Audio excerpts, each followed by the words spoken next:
Bismillahirrahmanirrahim. Assalamualaikum warahmatullahi wabarakatuh.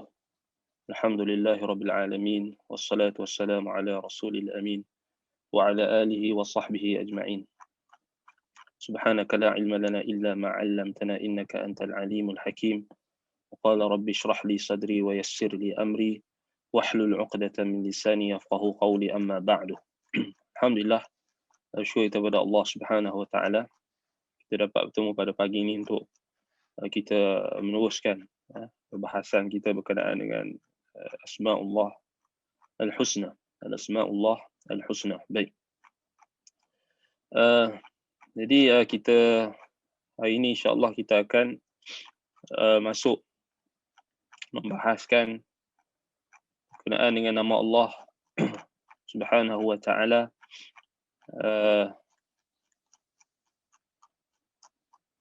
Baik.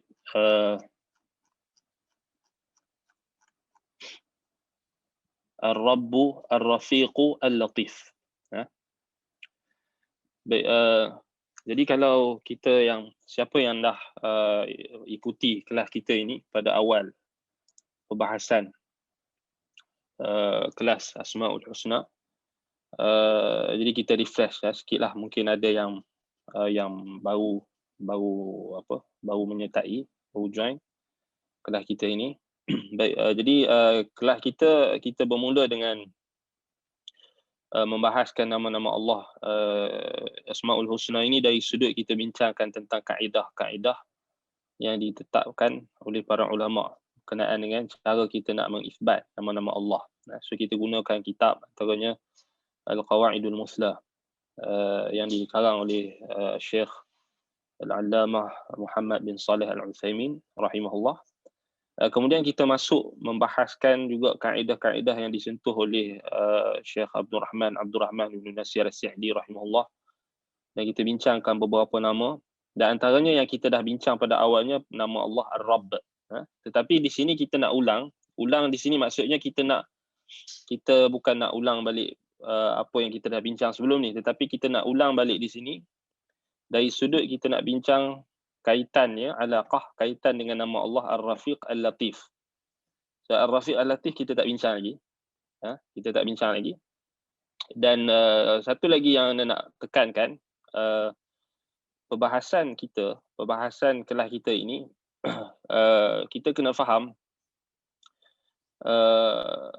perbahasan berkenaan dengan Asma'ullah Al-Husna, nama-nama Allah yang maha indah.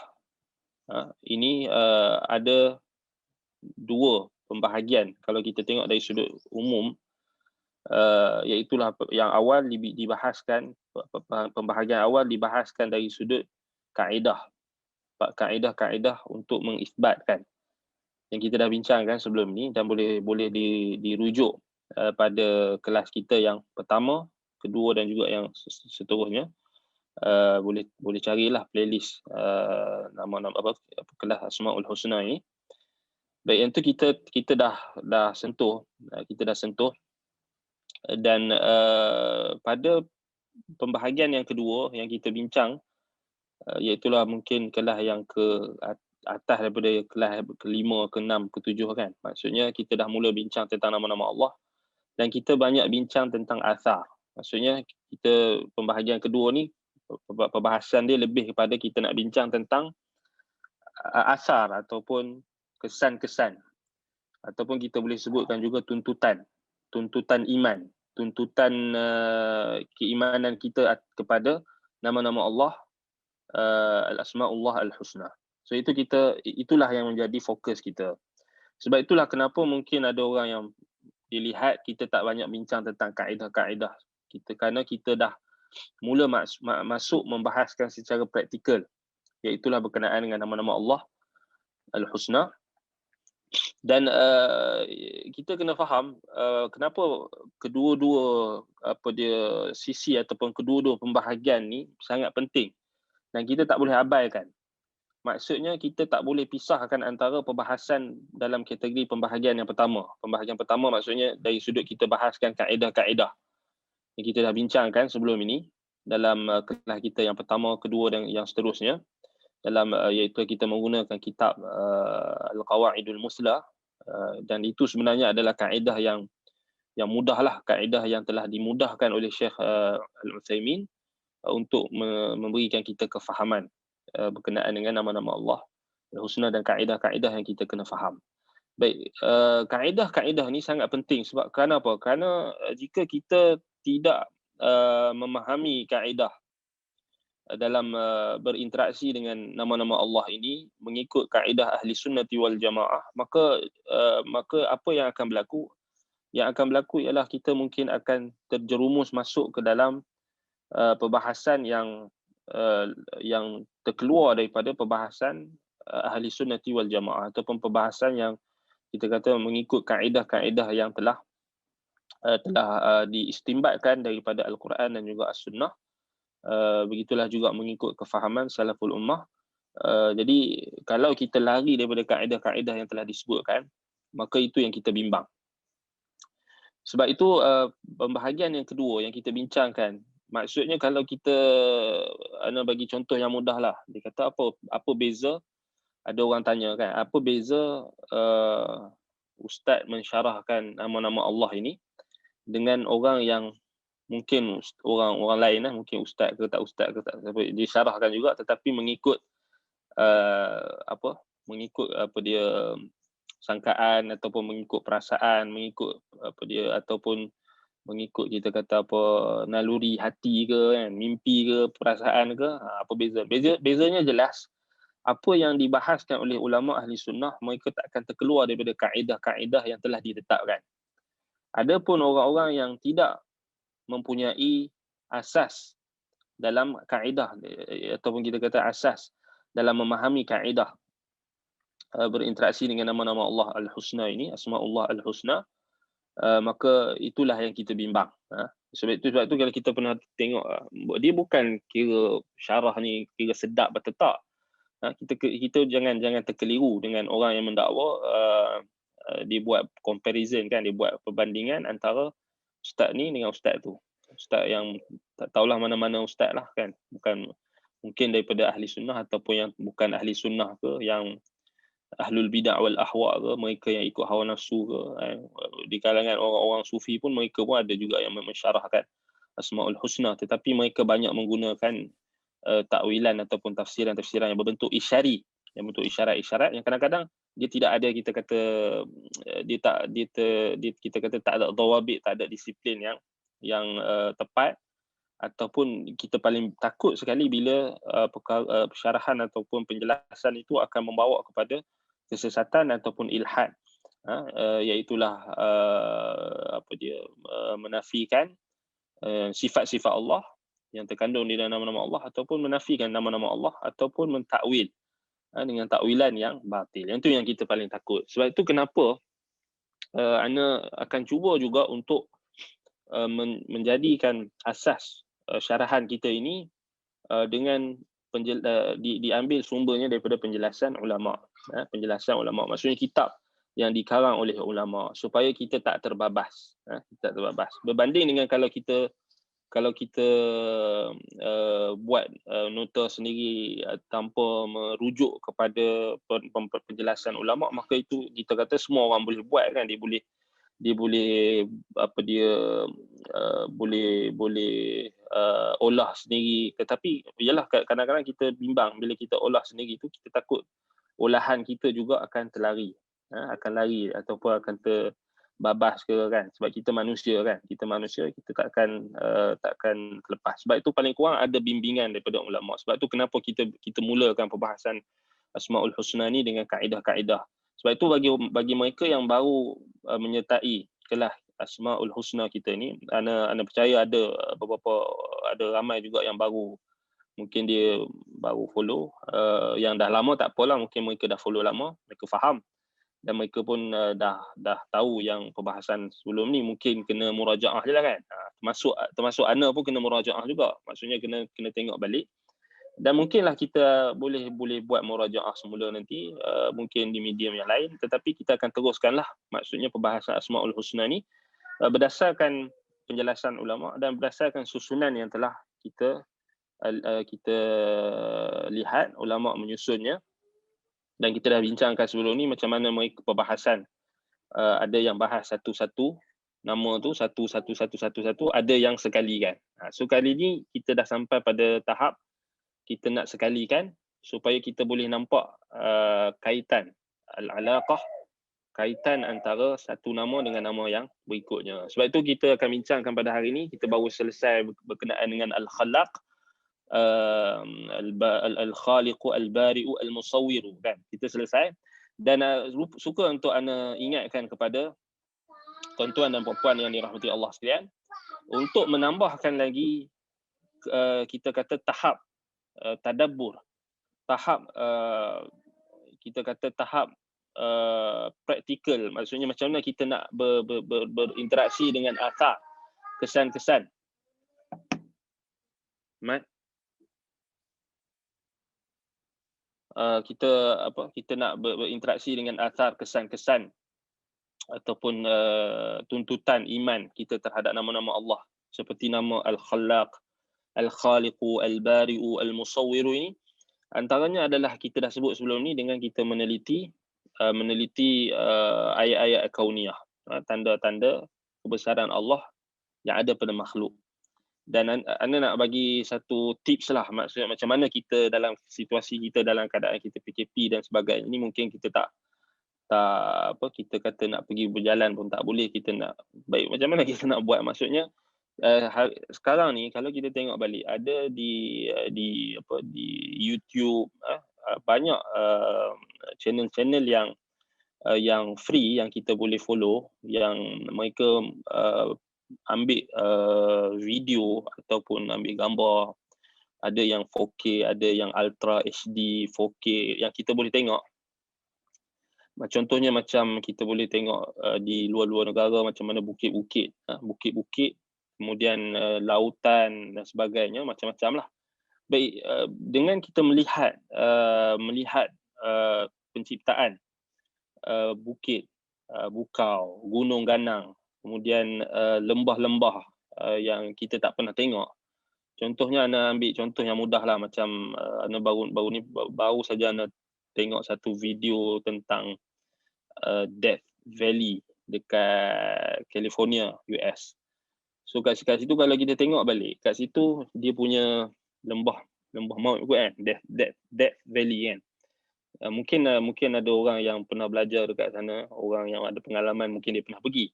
Tapi kita yang tak pernah pergi ni, mungkin kita alhamdulillah dengan nikmat internet yang ada ni, walaupun kita PKP, kita tak boleh pergi luar negara dan kita tak ada kemampuan, kita tak ada duit pun nak pergi sana, tapi kita boleh tengok lah. Maksudnya boleh tengok macam mana dia adalah beberapa channel yang bagus. Maksudnya dia hanya tunjuk gambar tu, dia tunjuk video tu, kita boleh pilih lah berapa dia punya resolusi tu. So nak nampak real kan, kita tengok. Maksudnya apa yang boleh kita nak kaitkan dengan sifat Allah Subhanahu ataupun nama Allah Al-Khaliqu, Al-Bari'u, Al-Musawwiru, secara fitrahnya sesiapa yang melihat penciptaan Allah dengan detail, dengan terperinci, Allah Ta'ala akan bagi secara fitrahnya, automatically dia akan terfikir tentang Tuhan. Dia akan fikir tentang sifat-sifat Allah. Dia akan terfikirkan tentang betapa indahnya, betapa maha agungnya, maha besar dan maha sempurnanya Tuhan. Maksudnya itu antara tips ni lah anak-anak nak kongsi sebelum kita nak masuk nama Allah Ar-Rabb, Ar-Rafiq, Al-Latif. Maksudnya boleh kita lihat. Ana rasa mungkin ada ramai lagi yang lebih arif lah tentang tempat-tempat yang macam-macam. So macam contoh macam Death Valley tu, dia tunjuk macam mana bukit tu, ada bukit yang kat situ tu, gunung-gunung dia tu ada colourful lah. Dia punya macam mana dia boleh colourful tu. Dia ada warna hijau, dia ada warna purple, dia ada warna. So itu antara benda yang kita kata yang boleh menambahkan keimanan kita bila kita lihat tu dengan tujuan untuk mengagungkan Allah, tujuan untuk kita menyucikan Allah. Maka adakah kita dapat pahala? Kalau kita dapat pahala, dengan syarat kita menghadirkan hati kita. Subhanallah, bukan semata-mata kita tengok macam tu saja, tapi bila kita menghadirkan, maka dapat pahala. Yang kita dah sebut sebelum ni, macam mana dalam surah Ali Imran, ayat yang last kan, macam mana kita kata Rabbana ma khalaqta hadza batila. الذين يذكرون الله قياما وقعودا وعلى جنوبهم ويتفكرون في خلق السماوات والأرض ربنا ما خلقت هذا باطلا.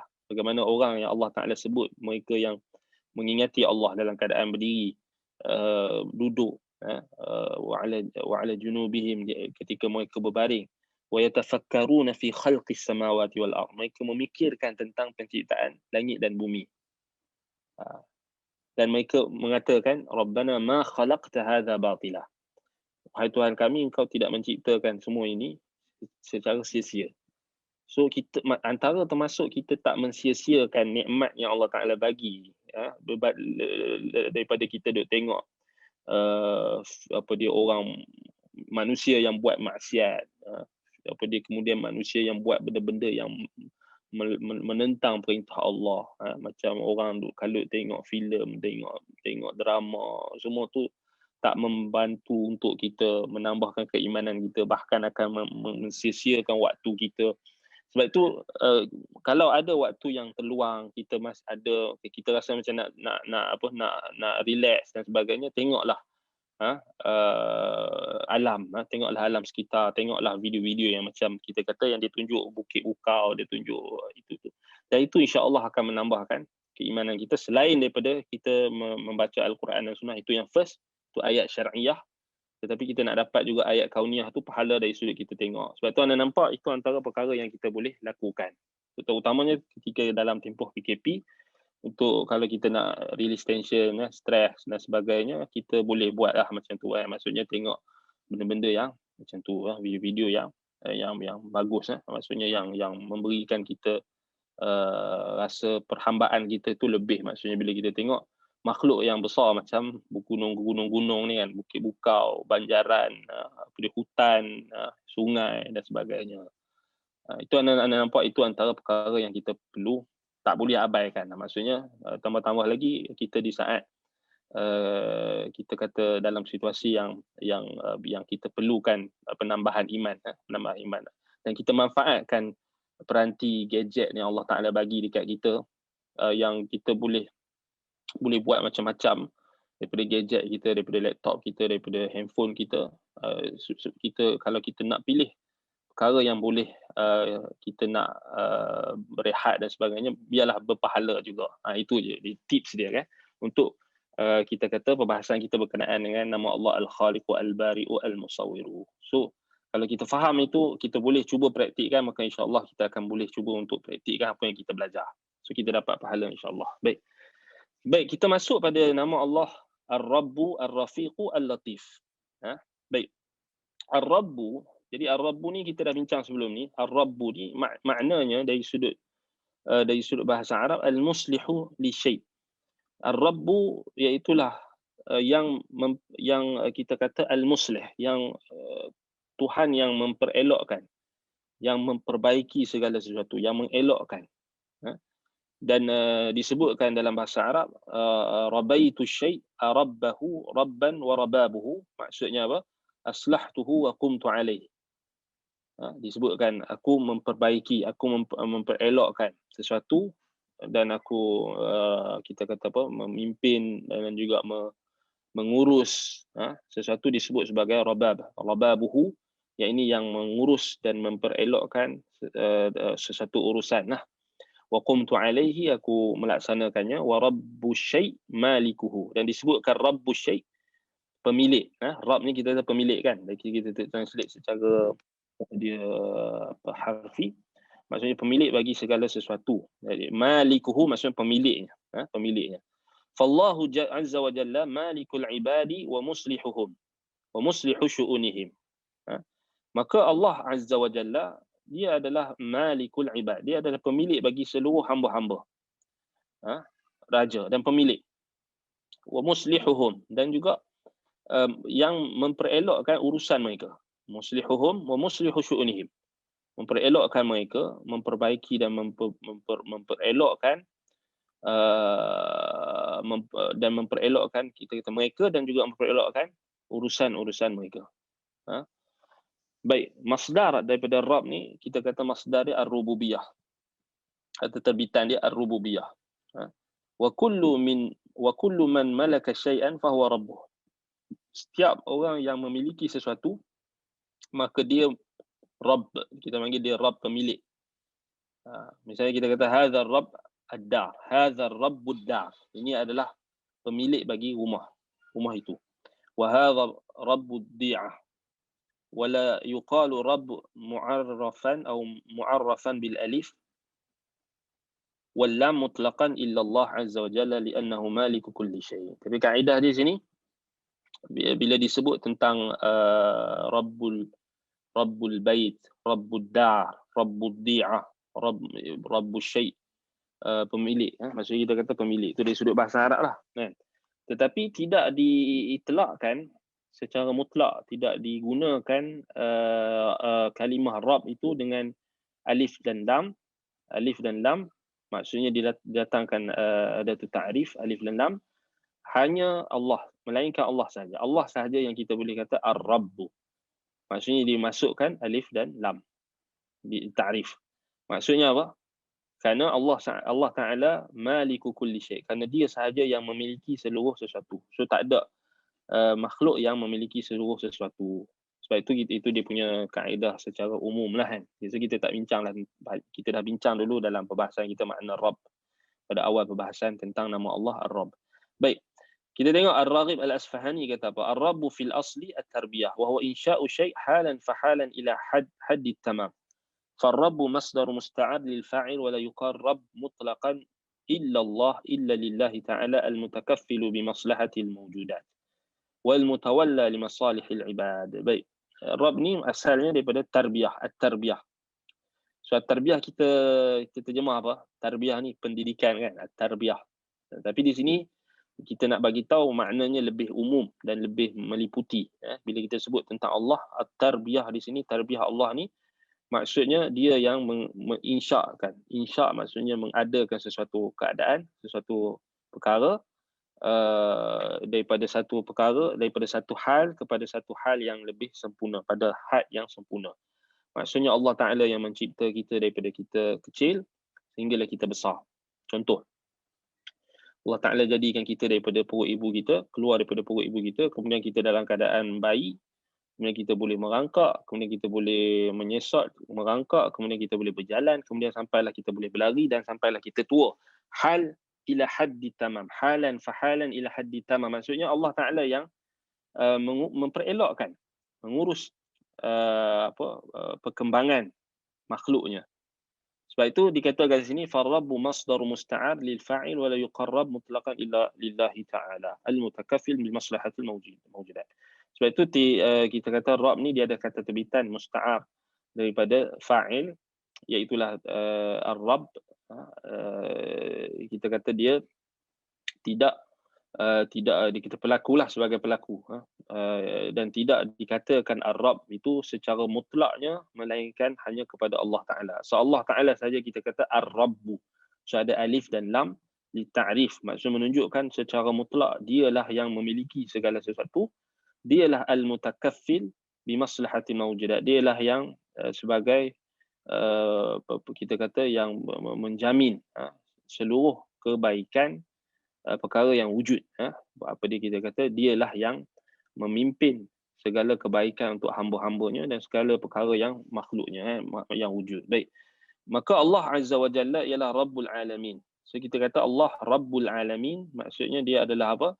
Malikuhum, sayyiduhum, wa muslihu syu'unihim, wal mutakaffilu bimasalihihim, wal mun'imu alaihim bi asnafin ni'am. So bila kita sebut Allahu Rabbul Alamin, Allah itu Rabb. Kita kata Tuhan kan. Baik, ada orang bagi isu dia kata, bolehkah kita kata Allah ni Tuhan? Baik, dari sudut khabar tak menjadi masalah. Tetapi dari sudut kita kata khabar maksudnya dari sudut kita menggunakan bahasa kita nak merujuk kepada Allah. So kita nak bagi faham orang, Allah tu Tuhan. Tuhan yang satu, Tuhan yang esa. Tak jadi masalah. Bukan kita kita tak mustaqkan, kita tak bina daripada nama Tuhan itu nama-nama Allah Al-Husna.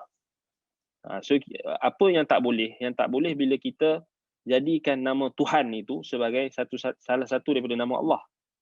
istilah Tuhan dari sudut khabar, dari sudut kita nak bagi tahu dekat orang.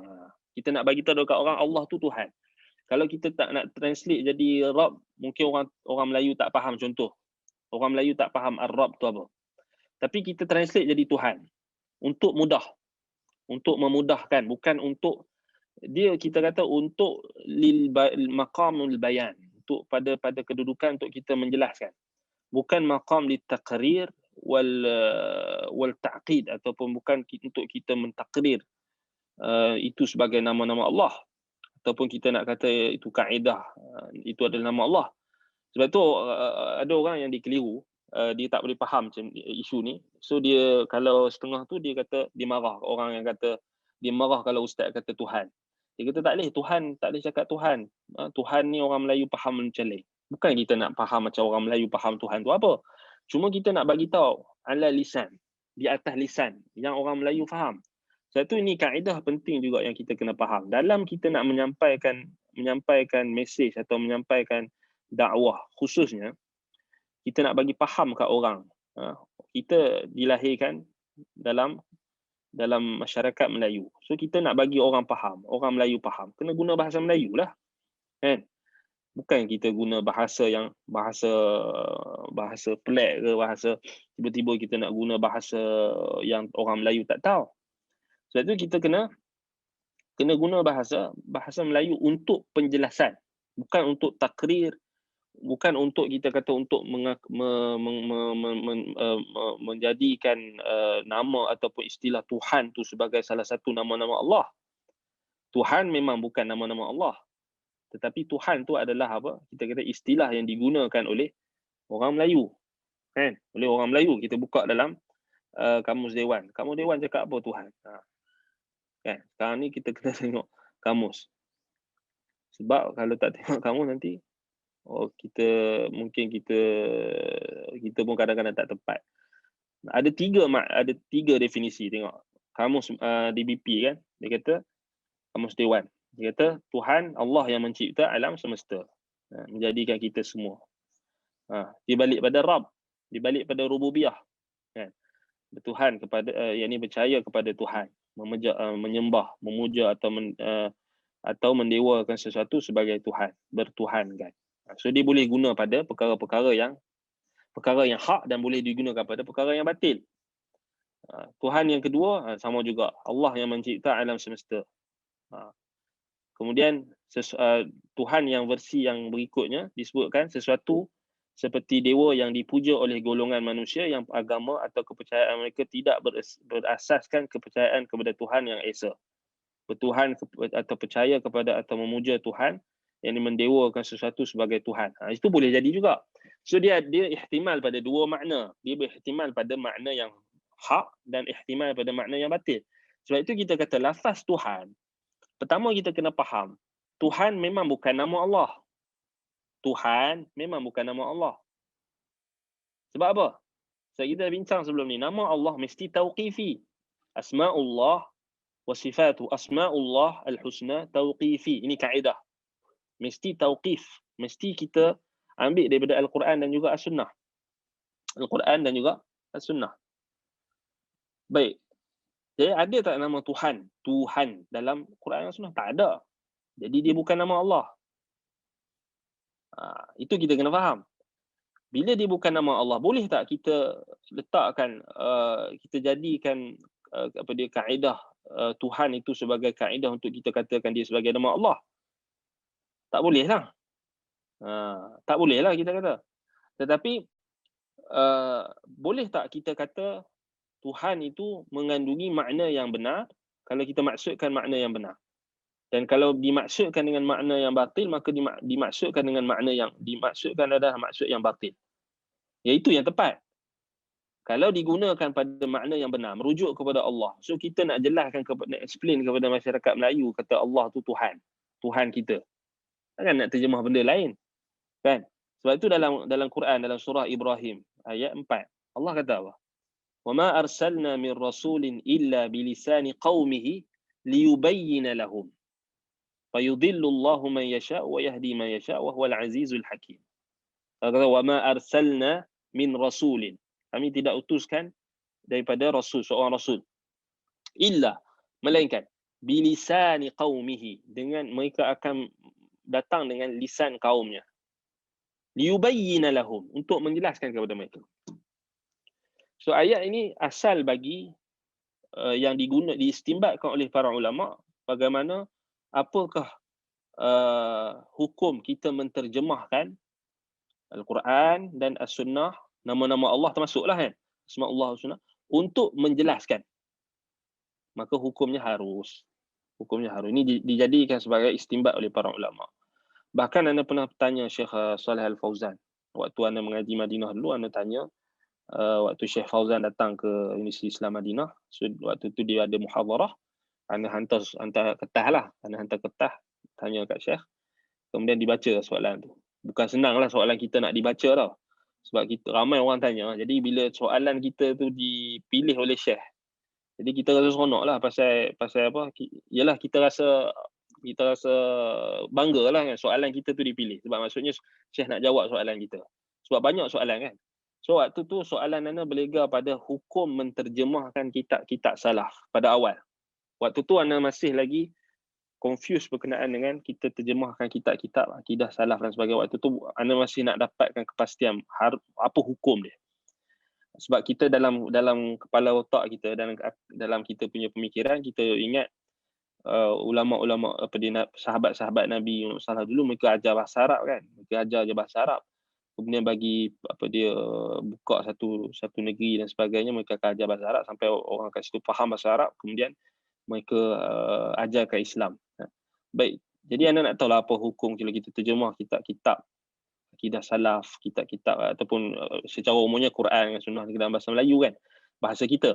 Kemudian kata Syekh harus sebagai apa? Sebagai satu wasilah untuk menjelaskan kepada manusia, untuk dakwah. Maka hukumnya harus. Simple je saya jawab kan. So kita kata haruslah.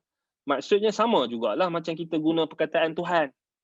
Dalam ceramah, ustaz tu, dia bila dia cakap dengan orang Melayu, dia gunalah bahasa Melayu. Macam kita sekarang, kita tengah berinteraksi dengan orang Melayu. Kita sekarang ni di dalam negara Malaysia.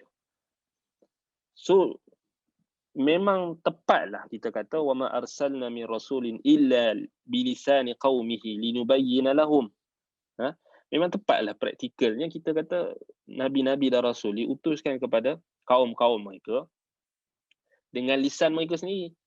So, orang-orang yang menjadi pewaris bagi para Rasul, para Nabi dan Rasul, mereka yang berdakwah, mereka yang mengajar dan sebagainya, kita sekarang ni, kita nak ikut Nabi, kita nak ikut Rasul, maka kita kata, kita kena explain dalam bahasa yang orang Melayu faham. Kita kena jelaskan dalam bahasa orang Melayu faham. Supaya apa? Supaya makna itu sampai. Sebab itu kita kata, Tuhan kan, penggunaan nama Tuhan, kita kena faham, dia bukan nama-nama Allah Al-Husna, dia bukan nama-nama Allah yang maha indah, tetapi dia adalah apa? Dia adalah istilah yang digunakan oleh orang Melayu untuk merujuk kepada Tuhan. Walaupun mereka tafsirkan dengan macam-macam, ada yang kata dewa, ada yang kata spirit dan sebagainya, itu kita tak mau ambil, kita nak ambil lafaz ataupun kalimah yang digunakan. Jadi kena faham lah. Sebab ada orang masih lagi dipertikaikan. Tak boleh Ustaz cakap Tuhan. Tuhan ni orang Melayu punya. Memanglah kita faham. Kita sebab tu kalau kita buka kamus Dewan, dia ada 3. Kalau kita buka dalam kamus DBP tu, dia ada 3. Cuba type dekat kamus DBP, dia ada 3 makna Tuhan. Kan, pertama makna yang hak, makna yang merujuk kepada Allah. Kedua, makna yang batil, makna yang benar dan batil. Yang ketiga, dia datangkan dengan makna yang batil. Cuba tak percaya boleh type.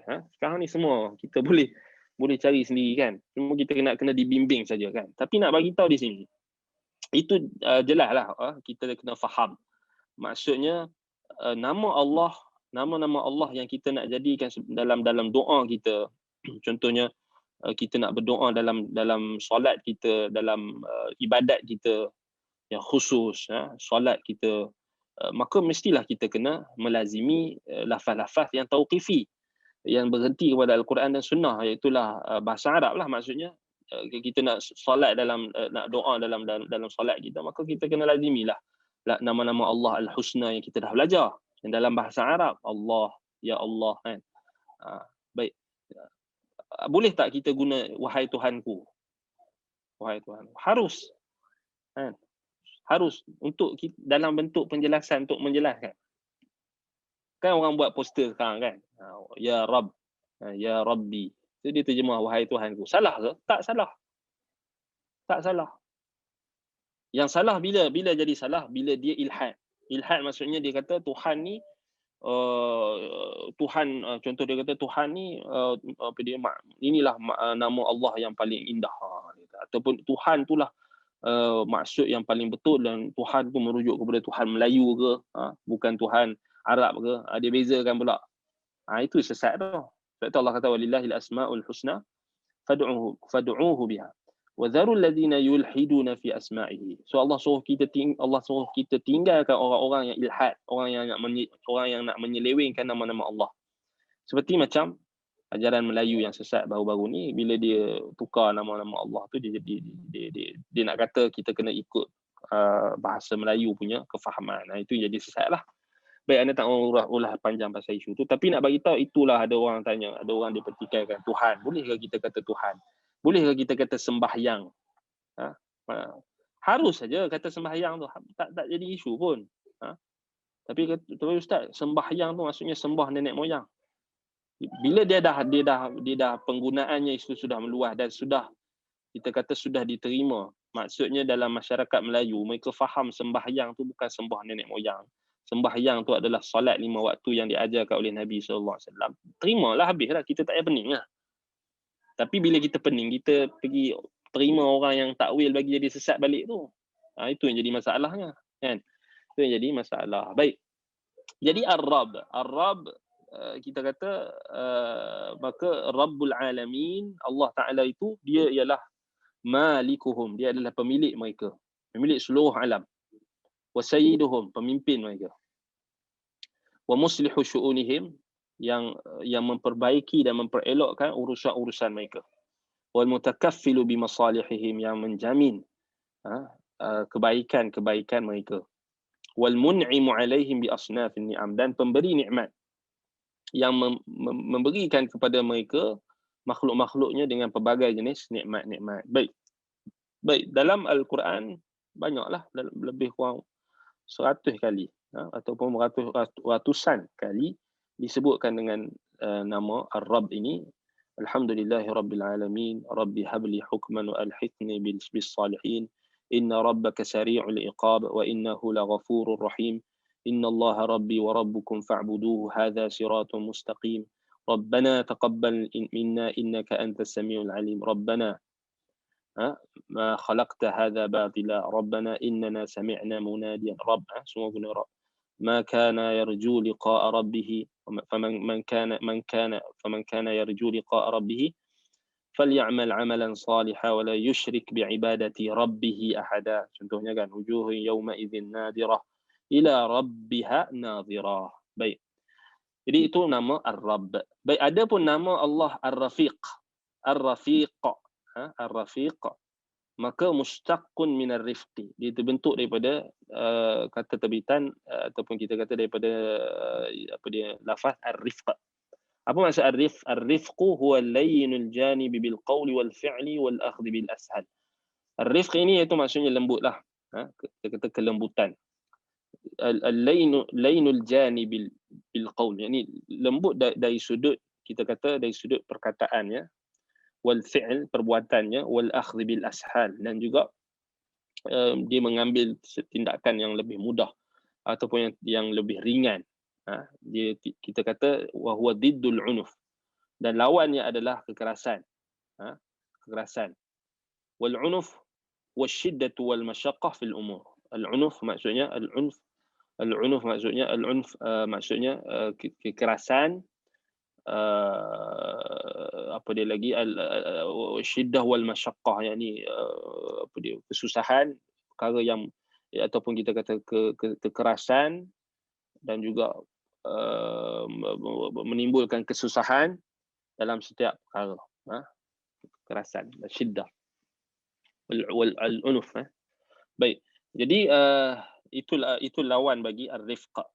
Ar-rifq maksudnya lembut dari sudut perkataan, perbuatan, dan juga al-akhdhu bil ashal, maksudnya menghukum ataupun dia mengambil tindakan, menghukum dan sebagainya dengan cara yang lebih mudah ataupun yang cara yang ringan ataupun yang paling mudah, dan yang paling mudah sebelum dia mengambil tindakan yang keras. Maksudnya dia tak terus menghukum ataupun dia tak terus bertindak dengan kekerasan. Baik, itu maksud ar-rifq dari sudut bahasa. Baik. Dan telah datang nama Allah ini dalam hadis yang sahih, antaranya hadis yang diriwayatkan oleh Imam Al-Bukhari dalam Al-Adabul Mufrad, dan Imam Ahmad, dan juga Imam Abu Dawud di dalam sunannya, dengan sanad yang sahih. Rasulullah sallallahu alaihi wasallam bersabda, "Innallaha rafiqun yuhibbur rifqa wa yu'ta ويعطى على الرفق ما لا يعطى على العنف وما لا يعطى على ما سواه." Baik. ويعطى ويعطي. Baik, cek balik hadis ni. Sekejap.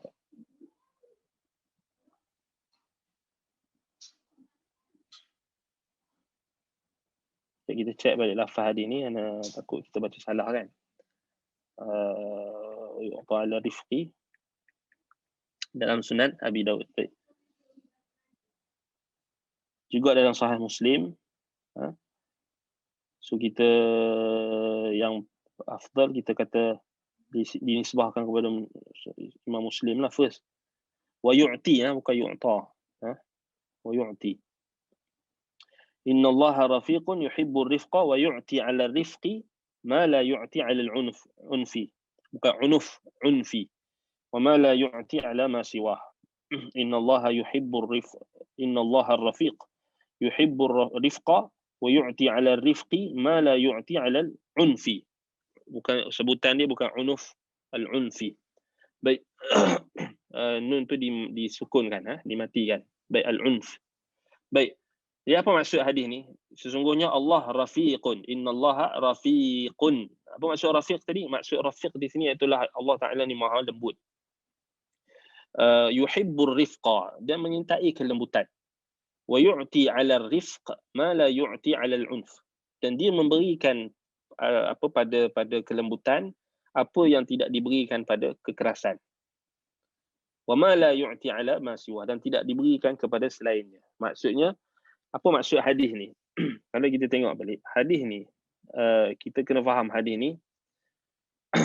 Baik, kalau kita tengok dalam Al-Minhaj syarah Sahih Muslim Ibn Hajjaj, Inna Allaha rafiq, ini tasrih, nama Allah ini dengan jelas disifatkan dengan ar-rifq, ar-rafiq. Yang ini Allah Subhanahu wa taala dimaksudkan dengan sini, iaitu apa? Allah Subhanahu wa taala maha lembut, kita kata maha lembut.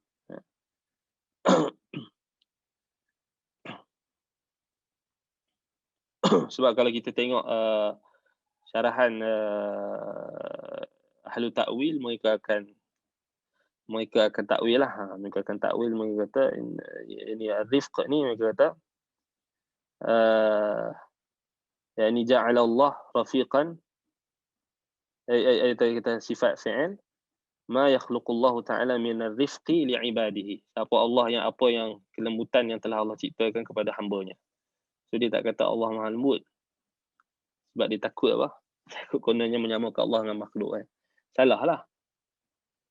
So kita salah lah, kaedah tu salah.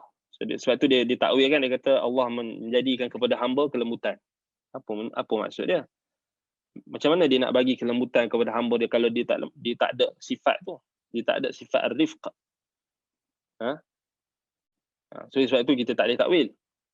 Sebab masalah ahli takwil, mereka pergi samakan sifat Allah dengan sifat makhluk.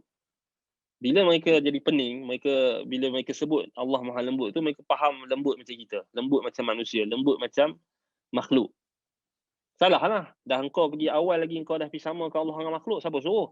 Sebab itu mereka pening bila datangnya sifat-sifat nama-nama Allah yang macam ni. So mereka takwil. Sebab mereka dah tasbih dulu.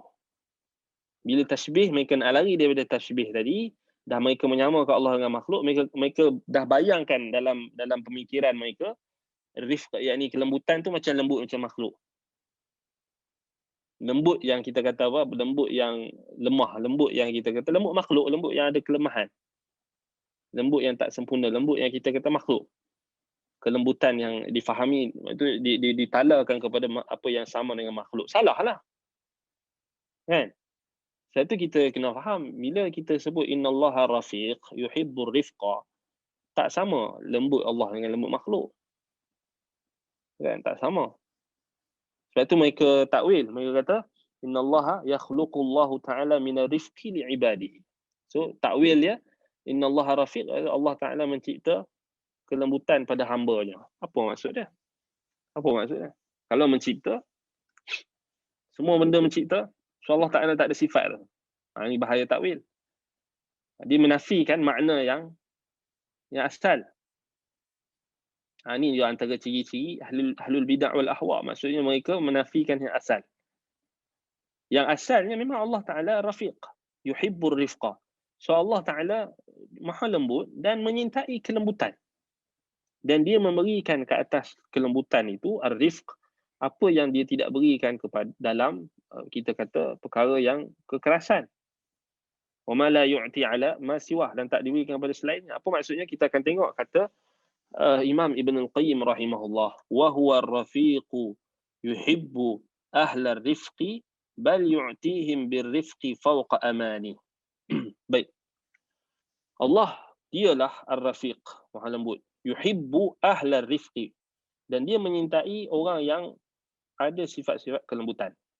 Bal yu'tihim bir-rifqi fawqa amani, dan bahkan dia memberikan kepada mereka kelembutan dengan kelembutannya, dengan sifat kelembutan, fawqa aman, apa yang mengatasi keamanan. Maksudnya apa yang di atas.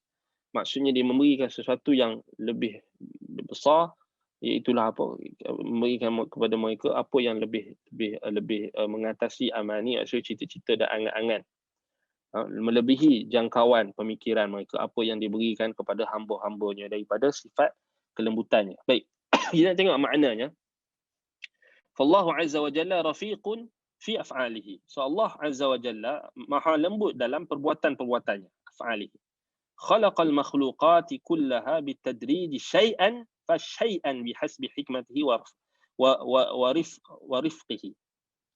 Ini maksud dia. Allah azza wa jalla pada perbuatan Allah, af'alullah, pada perbuatan Allah sendiri penuh kelembutan. Allah menciptakan makhluk-makhluknya kesemuanya dengan tadrij, dengan peringkat, berperingkat-peringkat.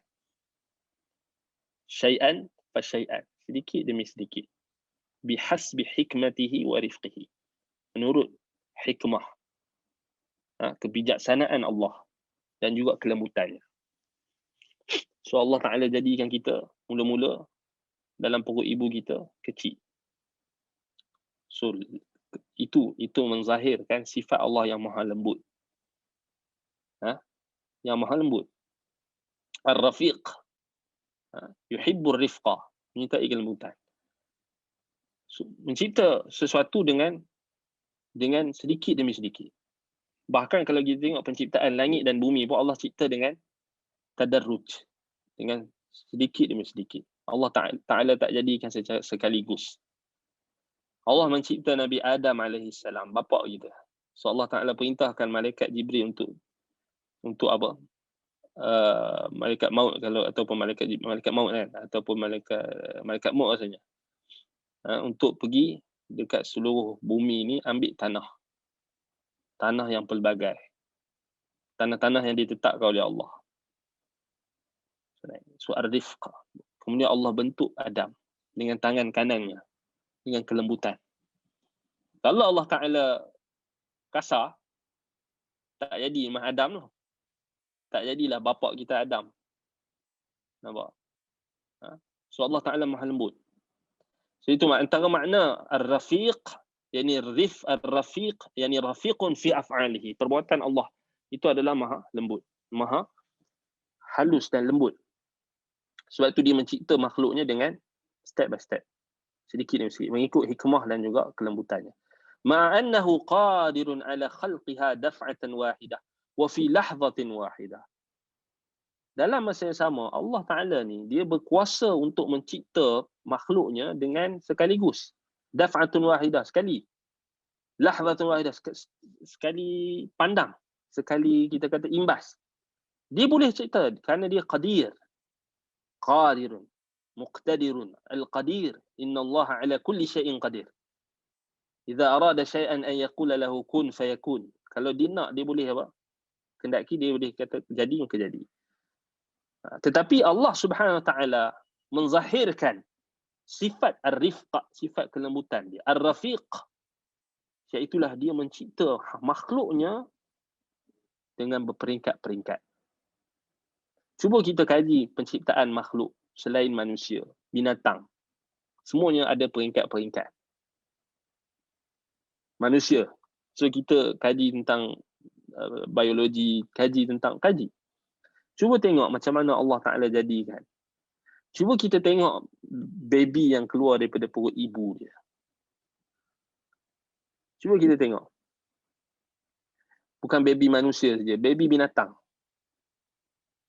Terzahir apa? Sifat. Kesan, sifat kelembutan Allah. Betul tak? Cuba kita bayangkan macam mana budak baby yang kecil macam tu. Yang comel macam tu. Boleh keluar daripada perut ibu dia. Boleh survive dalam perut ibunya 9 bulan. Kemudian ibu dia boleh bawa dia pergi mana-mana 9 bulan. Kemudian Allah keluarkan daripada perut ibunya dengan mudah. Kemudian Allah Ta'ala jadikan fitrahnya yang kita kata yang sejahtera. Cuba tengok, kita tengok baby, yang kalau kita tengok baby, nama baby ni baby kucing ke, baby manusia ke, baby gajah ke, bayi, anak kecil kan, kita tengok bukan manusia saja. Kalau kita tengok anak kucing, kalau kita tengok anak gajah, anak apa lagi, anak harimau, semua kita akan nampak terzahir kelembutan Allah Ar-Rafiq, athar, kesan. Kita tengok kan? Jadi kita tengok. Sebab itulah athar, kesan kelembutan tu akan berkesan pada hati manusia, pada hati makhluknya, pada hamba-hambanya. Sebab itu kita kata, kesan daripada kelembutan Allah, kesan daripada rahmat Allah, kesan daripada rifq, kelembutan Allah. Bila kita tengok baby, ada tak orang tak suka? Ada ke orang macam, kecuali orang tu memang teruk kalau dia, maksudnya tak ada rasa kasih sayang, tak ada rasa rahmat. So kita akan tengok, akan rasa kesian. Kita akan rasa apa? Yalah, kita akan rasa, kita akan berlembut, kita akan menunjukkan kesan, kita akan berlemah lembut dengan bayi. Maksudnya itu bukan kita nak kata apa, tapi nak bagi tahu itu kesan. Yakni kesan sifat yang ada pada perbuatan Allah, ar-rifq fi af'alihi, yang kita nampak, yang kita boleh rasa. Sebab itu kenapa orang tanya, kenapa saya tengok bayi saya rasa kesian, kenapa saya tengok budak-budak saya kesian? Sebab itulah kesan rahmat yang Allah Ta'ala telah campak. Rahmat Allah yang Allah campak. Sebab itu kenapa Nabi SAW bagi tahu, bila Al-Aqra' ibn Yabisin, ataupun ada sahabat Nabi yang dikata dia ada ramai anak, dia tak pernah cium anak dia seorang pun.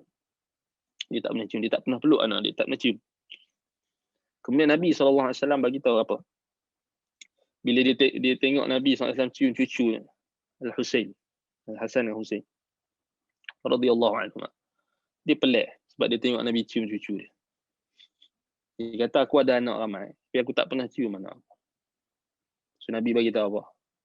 Nabi SAW bagi tahu dia, aku bimbang Allah Ta'ala dah tarik rasa rahmat.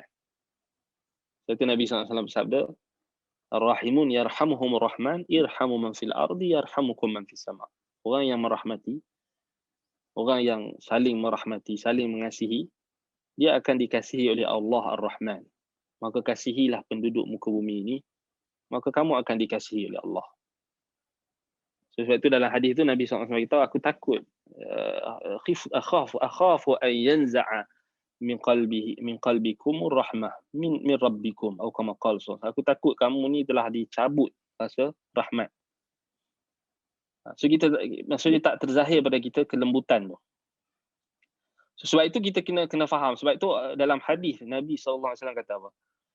Innallaha rafiqun yuhibbur rifqa. Yuhibbu rifqa maksudnya dia menyintai kelembutan yang diciptakan pada hamba-hambanya. Dia sendiri Allah Ta'ala itu bersifat dengan kelembutan pada perbuatan dia. Dan dia juga menciptakan kelembutan tu pada makhluk-makhluknya. Macam kita bagi contoh tadi. Anak kecil, bayi kan. Mana ada orang tengok-tengok tu dia tak rasa apa, dia akan rasa kesian. Dia akan rasa dia akan berlemah lembut dengan baby. Sekerah mana hati dia bila nampak baby dia akan cair hati dia. Itu nak bagi tahu kesan dan bagi tahu Allah Taala suka kelembutan. Begitu juga kita tengok anak-anak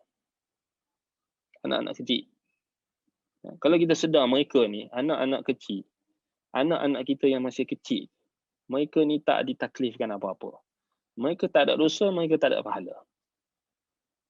So kalau kita sedar benda tu, ada ke kita nak dera dia orang? Macam baru-baru ni kes dera banyak kan, sampai bunuh, na'udzubillah min zalik. Kerana tak waras. Kerana yang pukul, yang dera anak ni, dia sendiri tak waras. Dia sendiri tak ada akal. Budak tu memang dah kecil, memang dia tak ada akal pun. Memang dia buat apa yang dia suka. Engkau tu si ayah, engkau tu mak, penjaga. Engkau yang tak berakal kalau engkau pergi pukul anak kau, pergi dera anak kau sampai cedera, sampai mati. Na'udzubillah. Dia fikirlah. Sebab tu orang yang waras, dia akan fikir, anak kecil ada apa? Ada dosa ke? Kenapa kau nak pergi pukul sampai dera? Sampai mati? Mana akal? Menunjukkan dia sendiri tak ada akal. Allah Ta'ala bagi akal ke engkau sebagai seorang ibu, seorang bapa. Gunakan akal. Antaranya kau gunakan akal, antaranya Allah perintahkan kita supaya berlemah lembut dengan budak-budak. Bukan dera. Kalau mereka buat salah pun yang diizinkan oleh syarak, hanya pukul pada bahagian yang bukan wajah dan pukul tidak mencederakan. Pukul takdib tak apa. Rotan, malah mengaji ke, malah solat ke, tak jadi isu. Tapi bukannya rotan tu berpadalah, bukannya rotan sampai berpirat, sampai cedera, sampai masuk ICU. Sebab tu syarat dia pukul ke rotan kena ghairu mubarrih, maksudnya mubarrah ataupun mubarrih, tak mencederakan, tak mencacatkan, tak mencederakan dia. Kalau ada kesan bekas sikit tu tak nak buat macam mana kan, tapi tak mencederakan. Tak boleh pukul kat muka. Nampak? Itulah kita kata masalahnya bila tak menggunakan akal. Dan adalah kita kata kaitannya dengan isu kita ni, iaitu apa? Allah Ta'ala dah tarik kelembutan. Sebab itu kita bila kita dengan orang yang sebenarnya kita dengan orang yang lemah, sepatutnya kita bukan menzahirkan keganasan ataupun kekuasaan ataupun kekuatan, menzahirkan kelembutan. Pasal dia orang budak tu budak yang lemah. Zahirkan kasih sayang, zahirkan kelembutan kita pada mereka. Itu yang sunnahnya Nabi SAW dengan budak-budak. Nabi SAW layan je.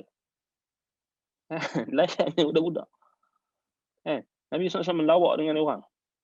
Nabi SAW sayang dia orang. Bimbing dia orang. Bukan pukul. Bukan dera. Diizinkan oleh syarak kalau usia mereka dah sampai 10 tahun atau 7 tahun. Dipisahkan tempat tidur mereka dan dipukul kalau mereka tak solat. Dipukul kalau mereka tak solat. Bukannya pukul saja-saja. Kalau mereka tak mau solat, pukul. Pukul bukan suruh pukul sampai dera. Pukul tu bagi pengajaran. Kan? Ini kau pukul sebab apa? Pukul dera sebab bukan solat pun, bukan apa pun. Kalau solat, pasal tak solat ke, budak kecil lagi. Mana nak solat apanya? Budak tak balik lagi. Karena budak tak memais pun. Dera sampai mati. Dera. Na'udzubillah. Sebab apa? Sebab dah ditarik rasa kelembutan. Dan ini bahaya kalau kita tengok hari ni. Didikan kita dan apatah lagi media-media yang menyebarkan adegan-adegan yang keras, adegan-adegan yang ganas, terror. Sembelih orang tak ada rasa sakit, tak ada rasa kita kata tak ada rasa bersalah, bunuh, dipaparkan budaya-budaya bunuh, budaya tembak menembak, budaya pukul, dinormalisasikan sehingga apa, dia memberi kesan kepada orang-orang yang tak berakal tadi, lalu dia menzahirkan perkara tersebut pada apa yang dia nak marah. Tengok budak buat salah sikit, pukul. Tu apa benda? Sebab itu Allah Subhanahu Wa Taala kita kata rafiqun yuhibbur rifqa ay yubghidul unf, maksudnya Allah Maha lembut. Yuhibbur rifqa, dia menyintai kelembutan yang dia ciptakan pada makhluk-makhluknya. Maksudnya yubghidul unf, dan dia membenci lawan pada kelembutan tadi, iaitu kekerasan. Sebab itu di sini kita kena faham maksud Allah Ta'ala rafiq, yakni pertama sekali rafiq fi af'alihi. So Allah Ta'ala mencipta makhluk-makhluknya dengan berperingkat-peringkat. So daripada lemah, daripada tidak berdaya, daripada tidak boleh berjalan, tak boleh merangkak, sehinggalah sampai peringkatnya. So macam tu kita kena faham. Kan? Kemudian wa man tadabbara al-makhluqati wa tadabbara asy-syara'i'a kaifa ya'ti biha syai'an ba'da syai'in syahidun min dhalika al-'ajab al-'ajib فالرفق في خلق الأشياء سنة من سنن الله الكونية ولذلك سمى الرفيق سبحانه وتعالى ولذلك سمي الرفيق سبحانه وتعالى.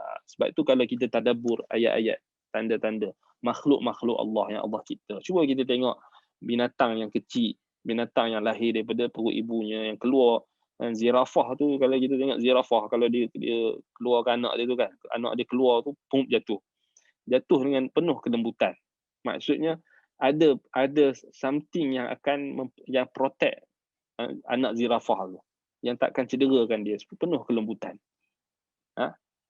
So something kita kata yang takkan cederakan anak dia. Walaupun kita nampak macam jatuh tinggi ni, tapi tak apa. So Allah Ta'ala jadikan dengan kelembutan Allah, anak zirafah yang keluar daripada perut ibu dia, keluar daripada kita kata daripada perut ibu dia itu, jatuh dalam keadaan tak cedera. Tak ada kata jatuh tu berdarah patah tulang ke apa kan. So kelembutan Allah Ta'ala. Kelembutan af'al, ini perbuatan dia. Kalau kita tadabbur dalam makhluk-makhluk Allah, subhanallah. Macam mana kelembutan Allah. So kita tengok balik, kita makan, contoh kita makan. So Allah Ta'ala dengan rifq, dengan kelembutan Allah, kita boleh makan. Kemudian benda yang kita makan tu, contohnya kita makan krepek lah, ataupun makan benda yang bergula, kuih ke, bila jatuh ke bawah, saki-baki gula yang kita makan atau kuih yang kita makan, cuba kita tengok kat bawah. Kalau rumah kita ada semut akan datang. So kelembutan Allah, semut datang, ambil sisa kita makan tu, dia jalan, dia bawa sisa yang kita makan tadi. Rezeki Allah Ta'ala tulis kepada dia. Rezeki yang Allah Ta'ala tulis. Wa ma min dabbatin fil ardi illa 'ala Allahi rizquha. Itu terzahir depan mata kita. Tak perlu kita tengok benda, tak perlu buka YouTube pun, depan mata kita nampak terzahir kelembutan Allah. Anak kita tengok semut tu, dia nak pergi serang semut tu, kita kata apa? Jangan. Kelembutan. Maksudnya zahir. Kita tengok kesian semut, dia nak makan, biar dia. Athar, kesan kelembutan. So, kita innallaha rafiqun yuhibbur rifqa. Kan? Baik, farifqu fi khalqil asya. Sebab itu kata muallif di sini, siapa yang tadabbur makhluk-makhluk Allah, tadabbur syariat, macam mana datangnya dia, datang dengan satu demi satu, maka dia akan menyaksikan perkara yang sangat mengagumkan. Iaitulah kelembutan dalam penciptaan segala sesuatu. Itu adalah sunnah daripada sunnah-sunnah Allah Al-Kauniyah. Bagaimana Allah Subhanahu Wa Taala, dan itulah kenapa Allah Taala menamakan dirinya dengan Ar-Rafiq. Baik. Ada soalan? Kalau tak ada soalan, kita ada berapa minit lagi?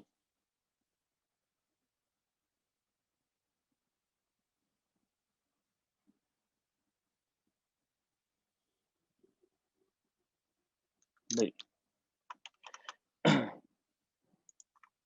Baik, kemudian ammal latif. Al-latif huwa ma la tudrikuhu al-hawas aw alladhi ya'rifu daqa'iq al-umur. Baik, tadi Ar-Rafiq. Apa beza Ar-Rafiq dengan Al-Latif? Baik, ada pun Al-Latif. Al-Latif iaitulah apa yang tak mungkin dicapai oleh panca indera kita. Kelembutan yang tak mungkin dicapai oleh panca indera kita. Aw alladhi ya'rifu daqa'iqal umur, iaitulah yang mengetahui, ataupun maknanya yang kedua, Allah Ta'ala yang maha mengetahui perincian ataupun perkara-perkara itu secara halus. So itu maksud Al-Latif, lembut.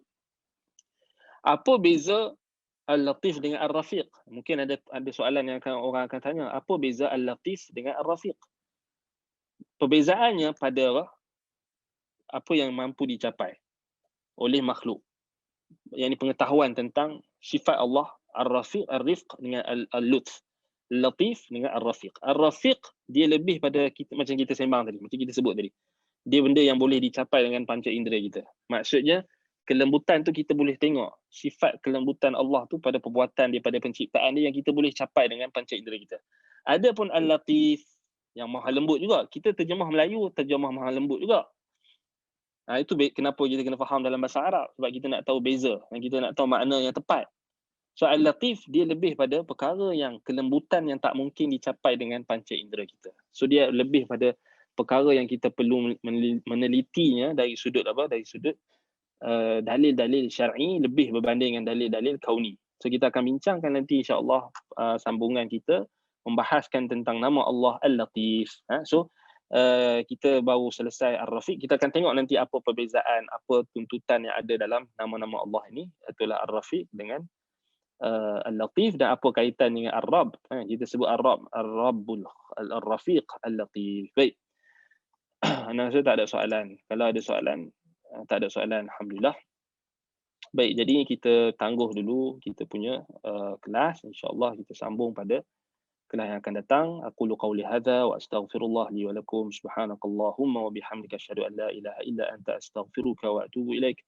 Sallallahu ala Muhammadin wa ala alihi wa sahbihi wa baraka wa sallam. Walhamdulillahi rabbil alamin. Wassalamu alaikum warahmatullahi wabarakatuh.